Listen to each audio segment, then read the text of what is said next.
Look at this. Look at that. That's so cool. You know that big trash is coming for you when you just all of a sudden have that faint smell of trash in the wind. If you're downstream from them, big trash is coming for you.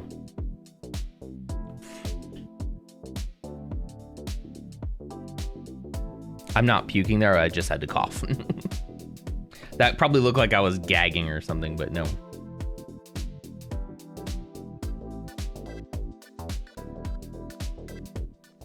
So we're creating a very gross little trash water pattern on the ground here, which I'm here for. Look at that.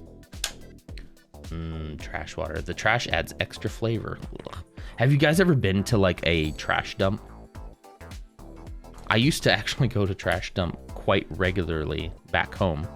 If you want to get rid of anything bulk, you would have to actually physically take it to the dump yourself.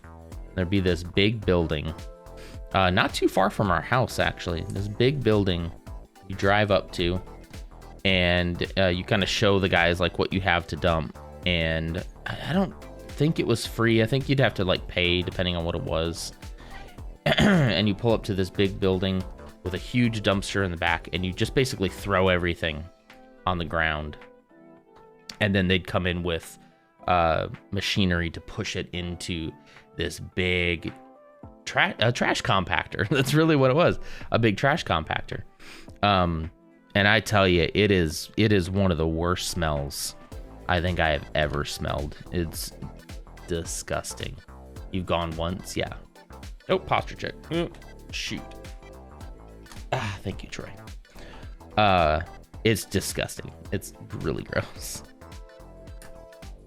It definitely makes you think twice about like, wow, there is so much trash in the world that at some point there's gonna be a big problem.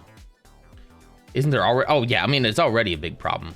Yeah, it is already a big problem. It makes you aware of the problem. I remember even as a young kid going there with my dad. He did like a lot of projects and stuff, so he would constantly be like ripping stuff out of the house and throwing stuff, construction supplies and stuff like that that were old and bad. He'd be throwing stuff like that out. But I remember even thinking as a kid, like, so this is just where the trash goes. Like, yep, that's where it goes. And so like from here, like, what do they do with it? And he's like, what do you mean, what do they do with it? This is where the trash goes. And it's like, oh, so it's like here forever. And he's like, yeah, like that's what the dump is. That's where the trash goes. And it's like, wouldn't that fill up after a while? You start questioning the trash and your whole worldview crumbles. And they know it. They know the moment you start questioning trash, it's all over. You're gonna get way too woke. But I don't pretend to have been understanding of that situation fully as a kid. But I definitely had some moments where I'm like, wow, that's not what I thought was happening to trash. I don't know what I thought was happening to trash, but out of sight, out of mind. So all of a sudden now there's a place like within less than an 8-minute drive from my home where all the trash was. And that's a little jarring, you know? You just think about all the gross stuff you've thrown away over the years, and it's just there. Ugh. Big trash is onto you now. Watch out. If the stream goes down, it was big trash. Big trash is big mad. This is a whole... You all are trash psyops. Yep. You work for trash CIA. CI trash? CIT. Central Intelligence of Trash. Central Trash... CTI. Central Trash Intelligence. I don't know. Big... okay, so we said big trash. But there's like a corporation behind that, right? Like that runs our trash economy. I suppose they just get paid to pick everything up, right? Yeah. It needs some workshopping. I agree, it needs workshopping. We're not there yet. We'll figure it out before the end of the stream. This is the trash stream. We're just going to talk trash. So, I know, so for me, I pay for, it's funny how they put water and trash on the same bill, right? So, I get like a bill each month from the city that I live in. And it says for, you know, for our water usage and trash fees, right? So somebody gets paid to haul that away. Is that the only profit motive, though? Is that the only way that they're getting paid?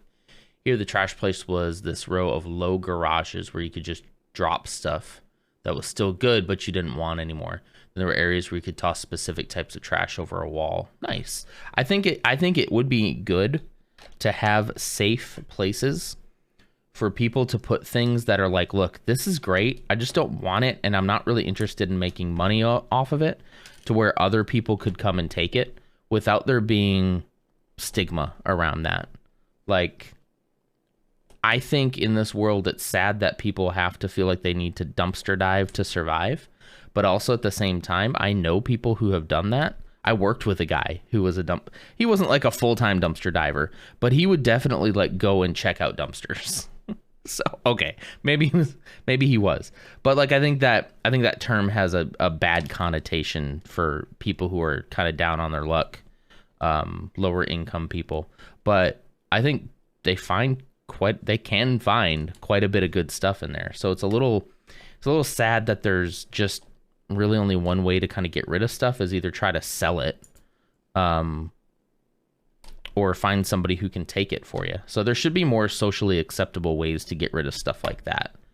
I think that would be a good thing, a net positive. Around here, we have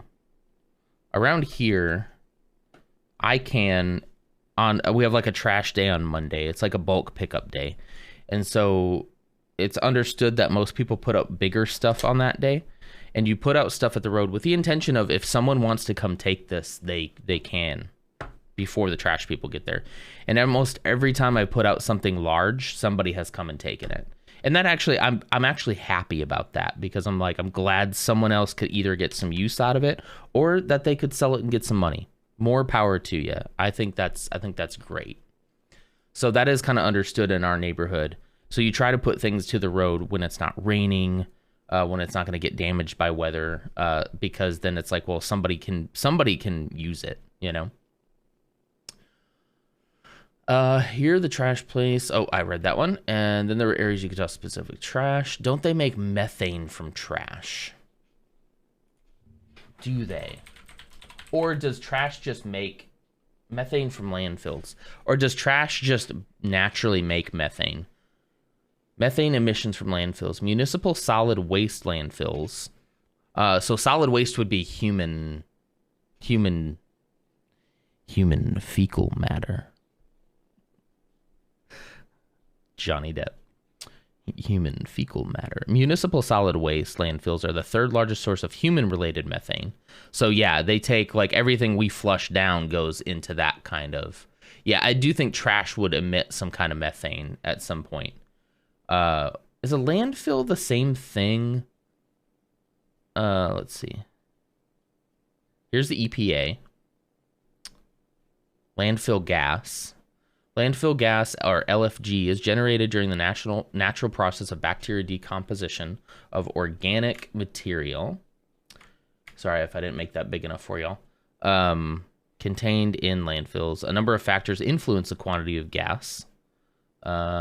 These factors include, but are not limited to, the types and age of the waste buried in landfill, the quantity and types of organic compounds in the waste, moisture, temperature, etc. So yeah, it looks like they do... Yeah, so maybe they can harness that a little bit. Yeah, welcome. This is the trash stream. This is trash. This is the trash stream, and in the best way. We're learning. This is how we learn. This stream is trash. For the first time, somebody saying that would not hurt my feelings. Non-methane organic compounds. So that would be like, if it's not methane, then it would be like, what is it? Composting, right? How much methane? Per the most recent inventory report, U.S. landfills are estimated at 109.3 million metric tons of carbon dioxide of methane, a carbon dioxide equivalent of methane, into the atmosphere in 2020. Good timing. Good timing. This represents 16.8% of the total U.S. anthropogenic? Yeah. Methane emissions across all sectors. That and cows. Wow. Like, yeah, that is a lot, right? How could we find out the like,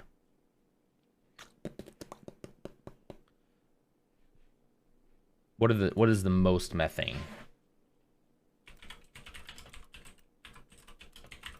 I'll look at just US. Overview of greenhouse gases. Is that the same thing? Gases that trap heat. Yeah, there's methane. Okay. So 2020, this is the same data we were looking at before, 2020. It's about 11%. But didn't it say it was like carbon dioxide? Carbon dioxide enters the atmosphere through the burning of fossil fuels. Ooh, solid waste, trees, other biological materials. And also as a result of certain chemical reactions, manufacturing of cement. Really? Huh. Carbon dioxide is removed from the atmosphere when it is absorbed by plants as part of the biological carbon cycle. We need more plants. Everybody plant some plants. Because holy cow. Methane's just 11%. So even, are the cows methane? Yeah, cows are methane machines. But really, guys, like when I look at this, not that we shouldn't take care of that kind of stuff too, but when I look at this, I know exactly what this stuff is from. It's fossil fuels. It's like, I don't think somebody's like little campfire is really a big deal, unless it becomes a wildfire. But like, look at this. Like, even if we kept everything here the same, 11% versus almost 80% right here. Anyway, oops, did I lose the instructions? Oh no, there they are. They're still here. Okay. Whew. Phew. You know, it would be cool if we put plants on top of city rooftops. That would be cool. Plants on city rooftops and solar panels. Plants like right next to solar panels. That'd be excellent. Maybe there'd be a way that you could genetically engineer a plant that absorbs sunlight and turns it into energy and also scrubs the atmosphere. That'd be cool. It's stronger in the terms of trapping in heat. Carbon dioxide is like the base unit for how strong a greenhouse gas is. Very interesting. There's a lot of ways that we could like build things a little bit differently. Like Clumsy said, it's like, okay, well, put more plants on rooftops in cities. Plant more trees, right? Excellent ideas. They're not going to do them because they don't get money from it. At the end of the day, like, it's not going to happen unless it becomes profitable for people to make it happen. Unfortunately, I'm a little cynical about this, but we got to find a profit motive for people to be good to the earth, which is so sad. Technically, plants do turn it into energy, rather sugar, but yeah, just plant energy. It'd be cool if we could turn that into like, basically like living solar generation, right? That'd be cool. That'd be sci-fi as heck. That'd be so cool. Trees keep cities cooler as well. Yep. Methane is about 30 times stronger than CO2. So even though it's a smaller percent, it's like It's like more potent. Is that what you mean?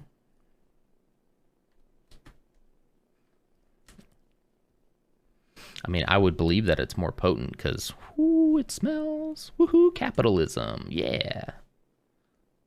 But I mean, I even think that there would be a way for us to find a way to make certain things profitable if our government actually cared about fixing the problem. We could find a way. We could find a way to get people on board. Maybe tax credits and stuff like that. There already are some, but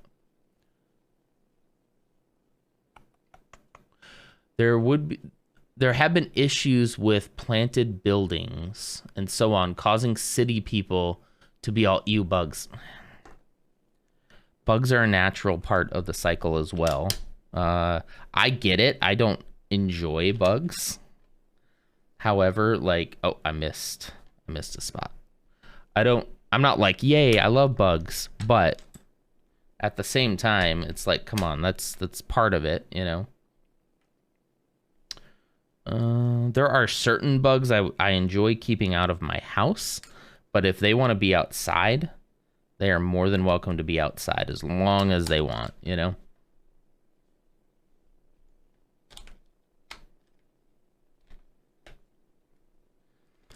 Pesticides, yeah, pesticides can cause problems too. However, there are ways that you can kind of like, I mean, we get some stuff. We have a company that comes and sprays for bugs around here. This is the first house we've ever been in where bugs were a problem. Like, because we do live in a place with a lot of trees, a lot of plants, just a whole bunch of green all around us, which is great.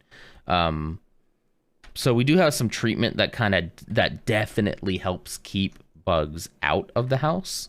But as far as like outside, you know, that's typically not a big deal, you know. Ta-da! So these little rails right here, you see these rails? That's how this whole thing is going to kind of slide together and compact our heroes.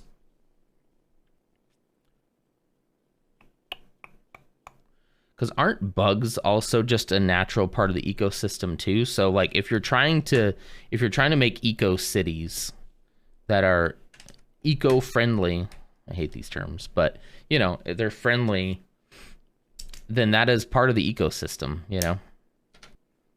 I just can't, it's so weird to me to think about trash right now, because now that I've started talking about it, I feel like I can smell it. Like that scent when you go to a dump just lives with you. It's so unique. It's like sour and oof. I'm not puking there. I just had to cough. That probably looked like I was gagging or something, but no. I just hit the cough button. Oh man. We're learning so much about trash. What else do we want to know about trash? Trash dump smell is a core memory. Exactly. Maybe a hitman from Big Trash is nearby. Maybe. Yeah, and they smell. You know that Big Trash is coming for you when you just all of a sudden have that faint smell of trash in the wind. If you're downstream from them, Big Trash is coming for you. Run. It's like that movie It Follows, where they're always behind you. They're always following you. You can go as far away as you want, and all you've done is buy some time, because Big Trash is coming. And when they come, you will smell them. And by the time you smell them, it's clumsy. By the time you smell them, it's already too late. I was just gonna say that. Look at this. Look at that. That's so cool. And then Chewie's pole right there stops it. See? Look at that.